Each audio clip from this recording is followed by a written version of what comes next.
بسم اللہ الرحمن الرحیم والصلاة والسلام علی رسولہ الکریم اما بعد فاعوذ باللہ من الشیطان الرجیم رب اشرح لی صدری ویسر لی امری واحلل عقدۃ من لسانی یفقهوا قولی۔ سورۃ البقرہ آیت نمبر 222۔ وَيَسْأَلُونَكَ عَنِ الْمَحِيضِ، وہ آپ سے سوال کرتے ہیں، پوچھتے ہیں حیض کے بارے میں۔ قُلْ هُوَ أَذًى، تو آپ کہہ دیجئے کہ ہوا اذن، وہ تو گندگی ہے۔ فَاعْتَزِلُوا النِّسَاءَ فِي الْمَحِيضِ، تو الگ رہو عورتوں سے حیض کے دنوں میں۔ وَلَا تَقْرَبُوهُنَّ، اور قریب مت جاؤ ان کے، حتیٰ یہاں تک یطہرن، وہ پاک ہو جائیں۔ فَإِذَا تَطَہَّرْنَ، پھر جب وہ پاک ہو جائیں اچھی طرح، فَأْتُوهُنَّ، تو آؤ ان کے پاس، مِنْ حَيْثُ أَمَرَكُمُ اللَّهُ، اس طرح یا وہاں سے جہاں سے اللہ سبحانہ و تعالیٰ نے تمہیں حکم دیا ہے۔ إِنَّ اللَّهَ يُحِبُّ التَّوَّابِينَ، بے شک اللہ سبحانہ و تعالیٰ پسند کرتا ہے توبہ کرنے والوں کو۔ وَيُحِبُّ الْمُتَطَہِّرِينَ، اور اللہ سبحانہ و تعالیٰ پسند کرتا ہے پاکیزگی اختیار کرنے والوں کو۔ تو پیچھے سے آپ دیکھ رہے ہیں کہ سوالات کا تذکرہ ہے، وہ بار بار سوال کرتے ہیں، تو ان کی سوالات کا جواب اللہ سبحانہ و تعالیٰ نبی علیہ الصلوۃ والسلام کے ذریعے سے دے رہے ہیں، قول کے ذریعے سے۔ تو یہاں بھی ایک سوال کا ذکر ہے، تو وَيَسْأَلُونَكَ عَنِ الْمَحِيضِ، بلوغت کے بعد ہر عورت کو ایام ماہواری میں جو خون آتا ہے اسے حیض کہا جاتا ہے۔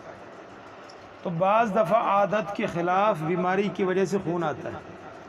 تو جو بیماری کی وجہ سے خون آتا ہے اس میں وہ نماز پڑھ سکتی ہے، اس کو حیض نہیں کہا جاتا، اسے استحاضہ کہتے ہیں، اور اس کا حکم حیض سے مختلف ہے۔ حیض کے ایام میں عورت کو نماز معاف ہے، روزے رکھنے ممنوع ہے، روزوں کی قضائے دے گی لیکن نماز کی قضائے نہیں ہے۔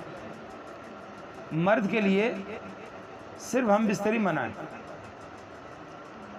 تو اسی طرح عورت ان دنوں میں کھانا پکانا، دیگر گھر کے سارے کام کر سکتی ہے، لیکن یہودی وہ جب ہجرت کر کے مسلمان جب مدینہ گئے، یہودیوں کو دیکھا، یہود حیض کے دنوں میں عورت کے قریب نہیں جاتے، بلکہ اس کو بالکل الگ تلگ، اس کے ہاتھ کا کھانا بھی نہیں کھانا جی، اس کا کھانا بھی بالکل الگ۔ تو گویا کہ وہ اس کو بالکل جو ہے نا وہ نجس سمجھتے تھے، اور وہ اس کے ساتھ اختلاط رکھنا، میل جول رکھنا بھی جو ہے نا وہ سمجھتے یہ بالکل جو ہے نا پلید ہے، اس کو قریب بھی نہیں جانا، کھانا پینا اس کے ساتھ جائز نہیں سمجھتے تھے۔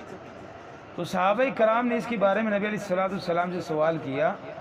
کہ اللہ کے نبی علیہ الصلوۃ والسلام، حیض کے دنوں میں ہم کیا کر سکتے ہیں، وہ عورتیں کیا کر سکتی، کیا حکم ہے؟ وَيَسْأَلُونَكَ عَنِ الْمَحِيضِ،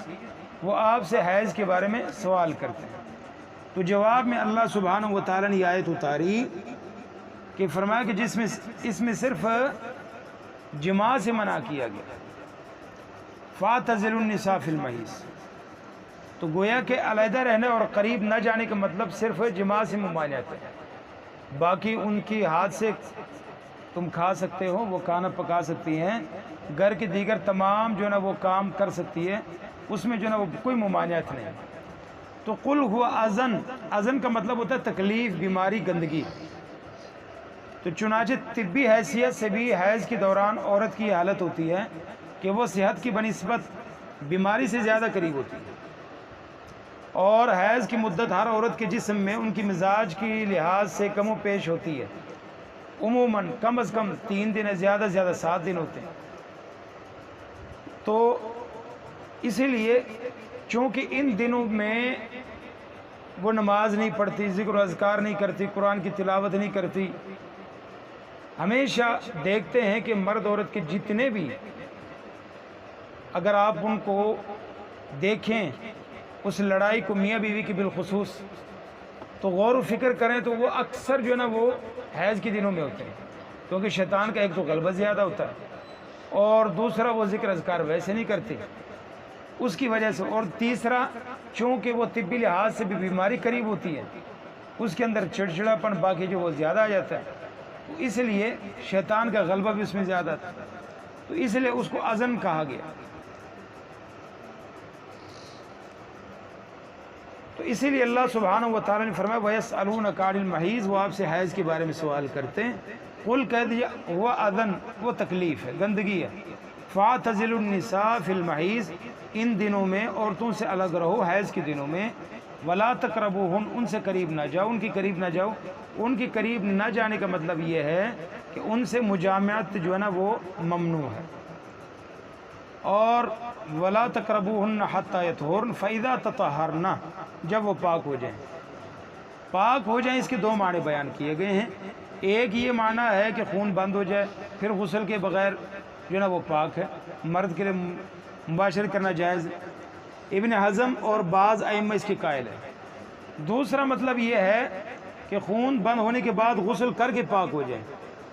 تو دوسرے معنی کے اعتبار سے عورت جب تک غسل نہ کرے اس سے مباشرت حرام ہے۔ امام شوکانی رحمۃ اللہ علیہ نے اسی کو راجع قرار دیا، اور ایک دوسری قرات میں حتیٰ یطہرن کی جگہ یطہرن ہے، یعنی یہاں تک کہ وہ بالکل اچھی طرح پاک نہ ہو جائیں، دوسری قرات ہے۔ تو اس قرات سے یہ واضح ہوتا ہے کہ جب تک وہ مکمل پاک نہ ہو جائے غسل کر کے تب تک قریب نہ جائے۔ فَإِذَا، کیونکہ آگے بھی آ رہا ہے فَإِذَا تَطَہَّرْنَ، فَإِذَا تَطَہَّرْنَ کا مطلب کیا ہے؟ اس سے بھی یہ معلوم ہوتا ہے کہ خالی جو نا خون بند ہونا کافی نہیں ہے، کیونکہ تطہرن مبالغے کا صیغہ ہے کہ جب تک وہ مکمل اور اچھی طرح پاک صاف نہ ہو جائے۔ تو اچھی طرح پاک صاف کب ہوتی ہے؟